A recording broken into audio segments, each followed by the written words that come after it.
바나바와 바울, 그들은 전도여행을 떠나면서 마가와 함께 떠났는데 마가는 버가에서 다시 돌아가게 되죠.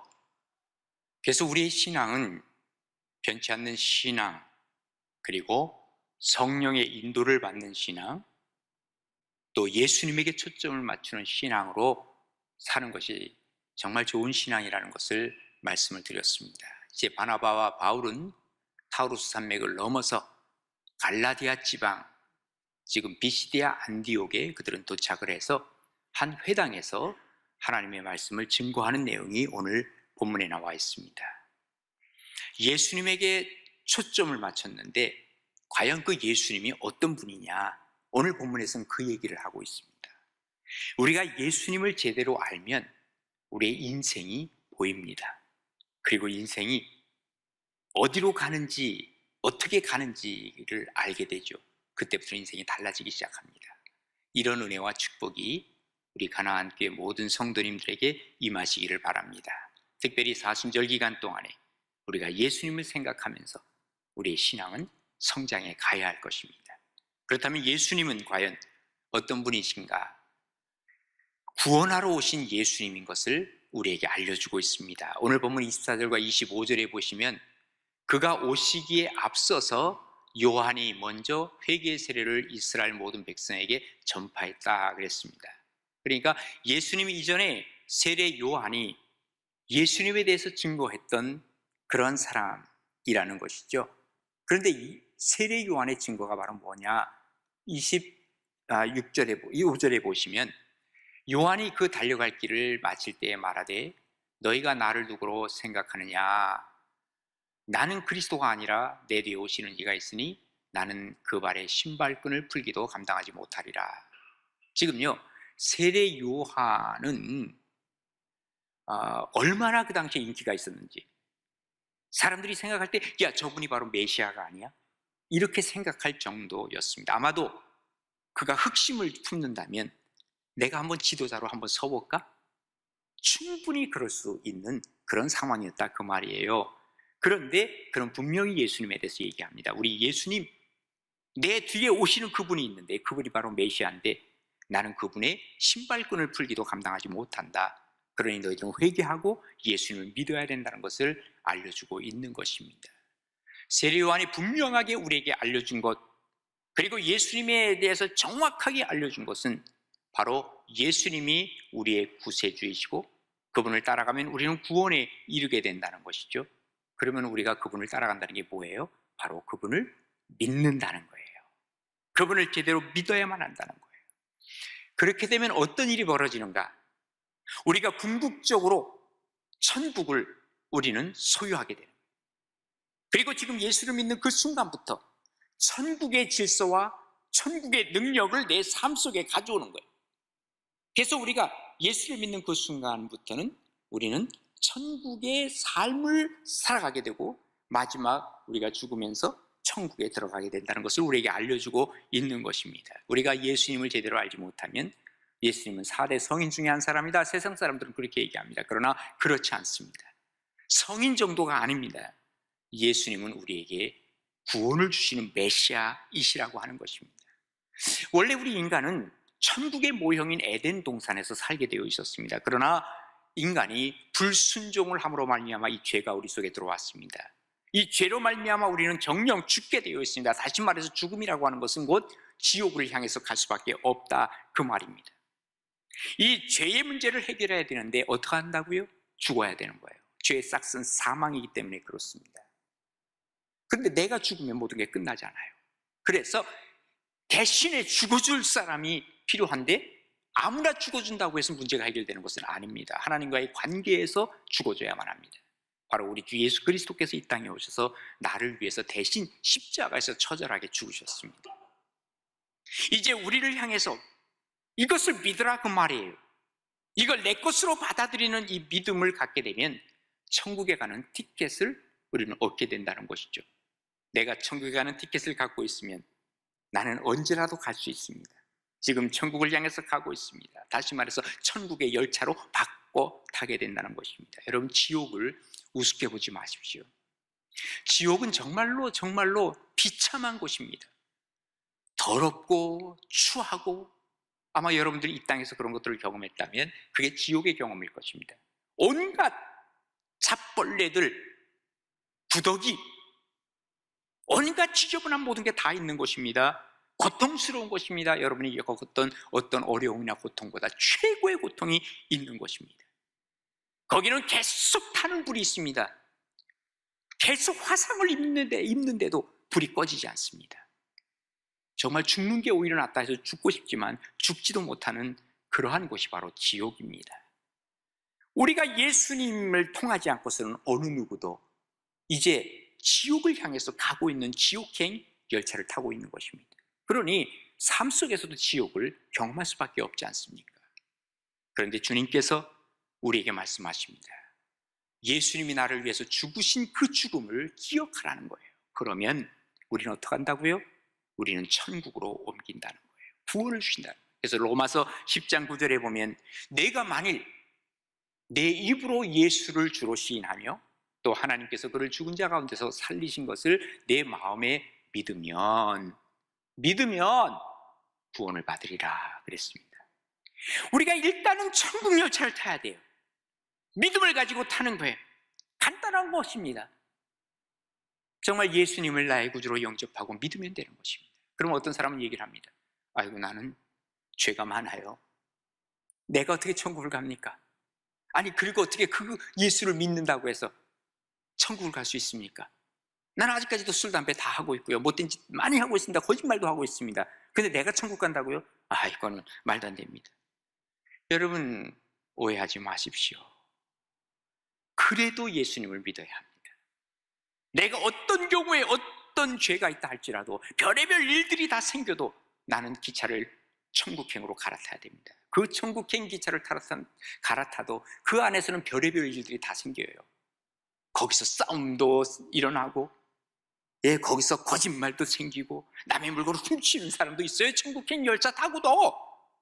그러나 기관사가 예수님인 것을 발견하고 내가 이 차를 타고 있다라고 한다면 나는 종착점에 바로 예수님이 계신 것을 우리는 알게 될 것입니다. 그래서 우리는 어떤 문제가 있어도 천국행 열차를 타야만 하는 것입니다. 구원은 하나님이 우리에게 주시는 선물인데 이거를 믿음으로 받으라고 말이에요. 에베소 2장 8절에 이렇게 기록을 하지 않습니까? 너희는 그 은혜로 의하여 믿음으로 말미암아, 뭘로 말미암아? 믿음으로 말미암아 구원을 받았으니 이것은 너희에게서 난 것이 아니요 하나님의 선물이라 그랬어요. 선물을 하나님이 주셨으면 의심하지 말고 받으라고 말해요. 이거 왜 줬지? 나 같은 사람한테? 내가 받을 만한 사람이 아닌데 왜 줬지? 뭔가 꿍꿍이 속에 있는 거 아니야? 뭐 이상한 거 아니야? 의심하지 말고 받으란 말이에요. 선물을 받고 나서 아이고 감사합니다. 내가 이 선물을 받았는데 어떻게 하면 이 선물에 대해서 내가 조금이라도 보답을 할까요? 하는 마음으로 감사함으로 살아가는 것이죠. 그때부터 내 인생은 달라지기 시작하는 것입니다. 인생에서 누구를 만나느냐에 따라서 인생은 달라지는 것 아닙니까? 특별히 우리가 아이들이 자라날 때 좋은 친구 잘 사귀라고 많이들 얘기를 할 겁니다. 그리고 안 좋은 친구 사귀지 말라고 얘기를 할 겁니다. 왜? 그 친구를 통해서 받는 영향력이라고 하는 것은 이루 말할 수가 없기 때문에 그렇습니다. 우리가 예수님을 만나는 것처럼 큰 복은 없습니다. 최고의 복이라는 것을 믿으시기를 바랍니다. 그래서 요한복음 5장 24절에는 이렇게 기록합니다. 내가 진실로 너희에게 이르노니 내 말을 듣고 주님과 사귀면서 주님의 말을 듣고 그리고 또 나 보내신 이를 믿는 자는, 하나님을 믿는 자는 영생을 얻었고 심판에 이르지 아니하나니 사망에서 생명으로 옮겼느니라. 사망의 열차에서 생명의 열차로 바꿔 탔다. 너희는 이제 생명, 영생, 구원을 이루게 됐다라고 하는 것을 얘기하고 있는 거예요. 우리가 하나님이 주시는 이 기회를 잘 잡을 수 있어야만 합니다. 언제인지는 모르지만 우리의 영과 육이 분리될 때가 오는 거예요. 이게 바로 우리는 죽음이라고 얘기를 합니다. 그때 천국의 비자를 받아놓은 사람들은 천국에 가려니와 이 천국의 비자를 받지 못한 사람들은 지옥으로 갈 수밖에 없다는 사실을 우리는 기억해야만 합니다. 무엇보다도 천국의 비자를 받아놓은 사람은 이 땅에서 뭐 할까요? 여러분, 미국으로 이민 가려고 하는 사람들은요, 미국이 과연 어떤 나라인가 연구하고 또 그곳의 어떤 생활 습관이나 이런 거 배우려고 할 거 아닙니까? 우리가 천국에 대한 비자를 받아놓은 사람들은 분명히 다를 겁니다. 천국이 과연 어떤 곳일까? 거기에 대한 관심이 있게 됩니다. 그러니까 내 마음속에 천국이 이루어지기 시작합니다. 이미 나는 천국에 가 있는 겁니다. 생각이. 그러다가 어느 순간인가 하나님께서 우리를 부르실 때 우리는 천국에 입성하게 되는 것이죠. 우리가 기억해야 할 것이 있어요. 메멘토 모리. 로마의 군인들이 이제 승리하고 개선장군으로 입성할 때 사람들이 외쳤다 그러잖아요. 메멘토 모리, 메멘토 모리. 그럼 이 무슨 말이죠? 죽음을 생각하라. 죽음 생각하라. 지금은 네가 큰 소리치고 이렇게 개선장군이지만 언젠간 죽는다. 우리가요, 다른 건 몰라도 이 불확실성 시대에 정말 정확하게 알 수 있는 게 하나 있습니다. 확실한 게 있습니다. 뭐예요? 죽음이라는 거예요. 그런데 너무너무 확실한 것을 우리는 준비하지 않고 사는 거예요. 우리가 하나님 앞에서 정말 천국을 갈 준비들을 하고 있다면, 구원자 되시는 메시아 되시는 예수 그리스도, 그분을 알게 되면 우리의 인생의 길이 보이는 거예요. 그리고 내가 마지막 가야 할 곳이 어디인지, 그리고 지금 내가 주님과 함께 그 길을 걸어가고 있는지 우리는 점검하고 살아가야 한다는 것이죠.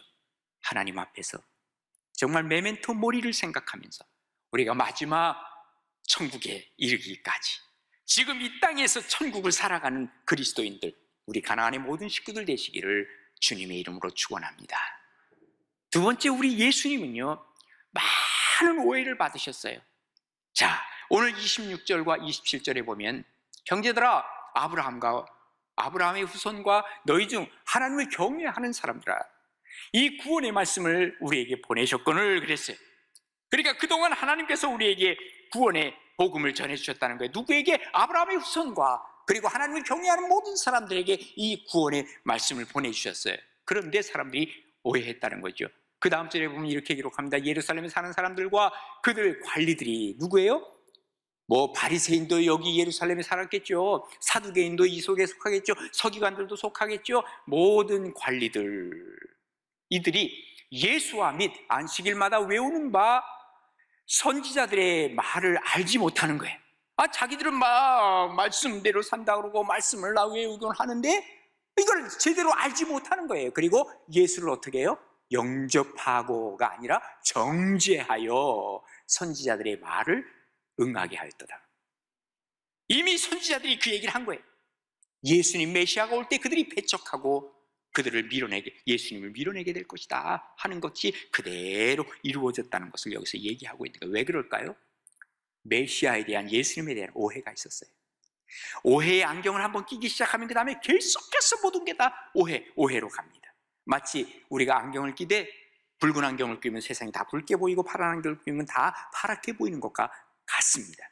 지금 예수님에 대해서 오해의 안경을 끼다 보니까 결국은 이 사람들은 예수님을 십자가에 못 박게 되었다 하는 얘기입니다. 우리가 뭔가를 오해하지 않고 제대로 핵심을 뚫어본다는 것은 참 그것도 은혜예요. 제대로 본다는 거, 있는 그대로 본다는 거 말이죠. 지금 예수님이 여기 오셨으면 예수님이 오신 메시아 되신 구세주, 그분을 제대로 알아야 되는데 그분을 알지 못하니까 오해하기 시작하고 결국은 예수님의 십자가를 못 박게 되었다 그 말이죠. 사실을 사실대로 보는 눈, 있는 그대로를 보는 눈이 지혜라 그 말이에요. 왜곡해서 보기 시작하면 어쩌면 그 안에 내 속에 이 잘못된 신념, 잘못된 사상, 잘못된 생각이 있으면 모든 것을 다 왜곡해서 볼 수밖에 없다는 것이죠. 요즘 우리 사회가 그런 것이 굉장히 많습니다. 여러분, 우리나라 사람들은 참 정치에 대한 관심이 많잖아요. 정치에 대한 관심 많은 사람들, 정말 제가 한 가지 꼭 드리고 싶은 말씀이 있습니다. 유튜브 조심해서 보십시오. 언젠가도 제가 말씀드렸지만 유튜브는 알고리즘에 의해서 이게 형성이 돼버립니다. 그래서 그 한쪽만 얘기하게 되면 계속해서 유튜브에서 그 정치적인 걸 들으면요, 한 두세 개만 들어도 벌써 이쪽으로 기울어져 갈 수밖에 없어요. 저쪽으로 기울어져 갈, 그건 거의 모든 사람이 그렇습니다. 나는 아닙니다. 만약에 내가 이쪽으로 얘기를 한 두세 개 들었다면 딴 것도 한번 반대 얘기를 좀 듣고 거기에서는 도대체 왜 저렇게 얘기할까? 그거 한번 들으려고 해야 균형 잡습니다.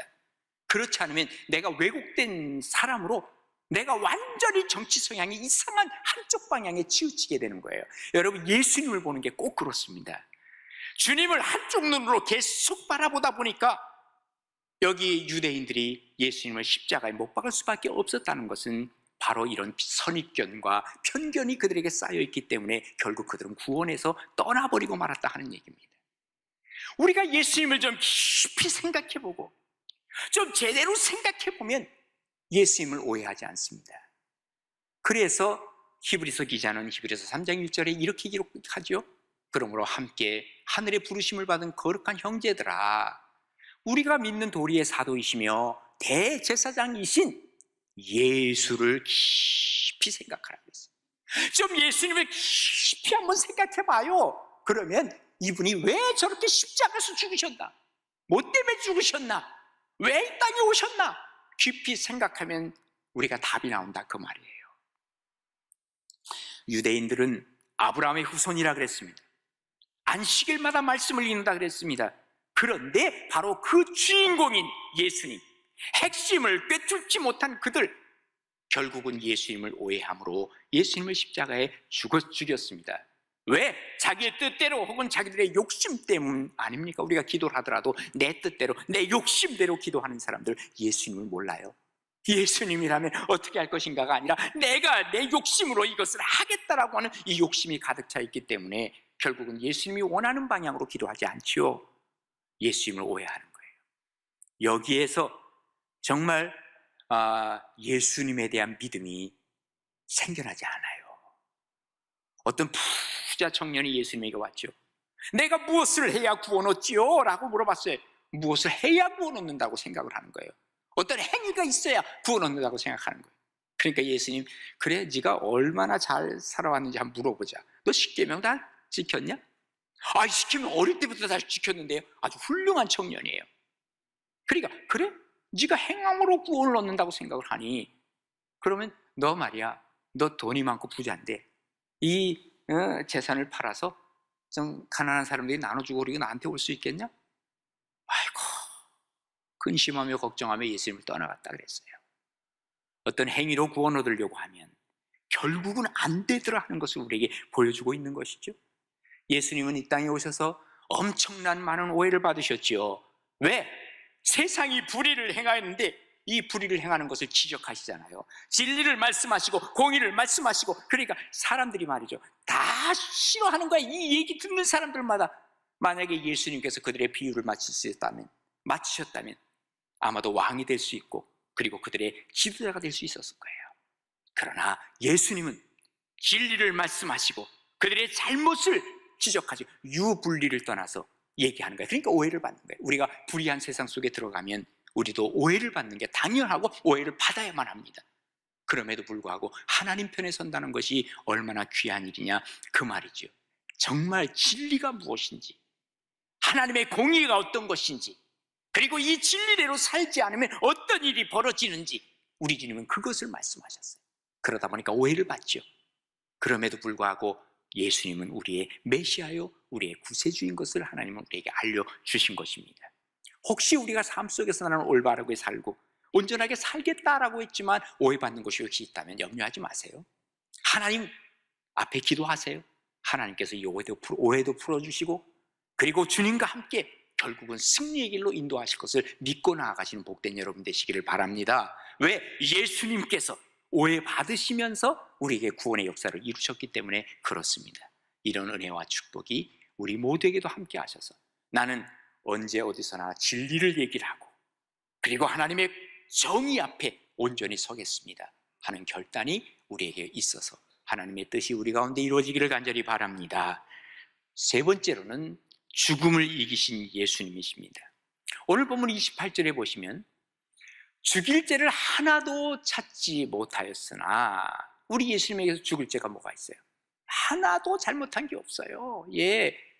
그러나 빌라도에게 죽여달라 그러진 않았지만 아무튼 주님께서는 자기의 잘못이 없다는 것을 막 변호하려고 그러진 않으셨다 그 말이에요. 자, 그러면서 성경이 그를 가리켜 기록한 말씀을 다 응하게 한 것이라, 이미 하나님 말씀 속에 이게 다 들어있는 거예요. 예수님은 이렇게 고난을 받으다가 죽을 것이다 하는 것이 다 기록이 되어 있다 그 말이죠. 그러면서 후에 나무 위에서 내려다가 무덤에 두었다. 그러니까 뭐예요? 죽으셨다 그 말이죠. 그리고 무덤에 두었는데 하나님이 죽은 자 가운데서 그를 살리셨다. 뭐예요? 죽으시고 그리고 부활하셨다라고 하는 것을 여기 알려주고 있는 것이죠.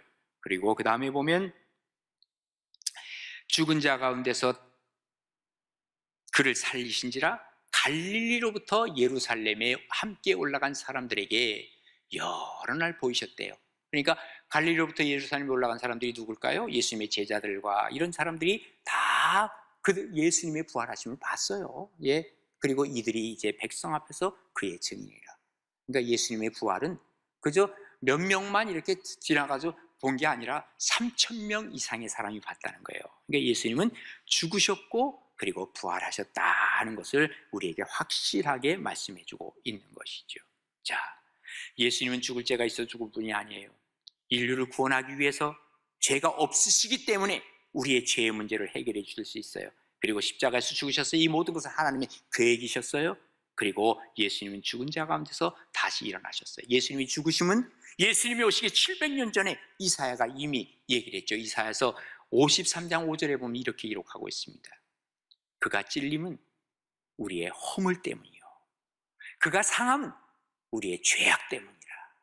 그가 징계를 받음으로 우리가 평화를 누리고 그가 채찍에 맞음으로 우리는 나음을 받았도다. 우리는 다 양 같아서 그릇 행하여 각기 제 길로 갔거늘 여호와께서는 우리 모두의 죄악을 그에게 담당시키셨도다. 우리 모두의 죄악을 다 가지고 가셨기에 예수님은 처절하게 십자가에서 죽으셨고 또 예수님은 그 죽으심으로 말미암아 모든 우리의 죄의 문제를 다 갖고 가셨다. 그 말이 우리가 죽을 것을 대신해서 죽으셨다는 것을 얘기하고 있습니다. 그러나 예수님은 거기서 끝나지 않았습니다. 이 모든 역경과 고난을 이기시고 부활하셨다고 하는 것이 우리에게는 희망이요 하나님의 축복인 줄로 믿으시기 바랍니다. 역경 중에서 최고의 역경이라고 한다면 그건 뭘까요? 죽음이잖아요. 근데 예수님은 이 죽음을 이기셨어요. 바로 메시아로서의 우리에게 삶을 보여주셨죠. 우리의 고난도 우리의 어려움도 생길 때마다 당황하고 좌절하더라도 아닙니다.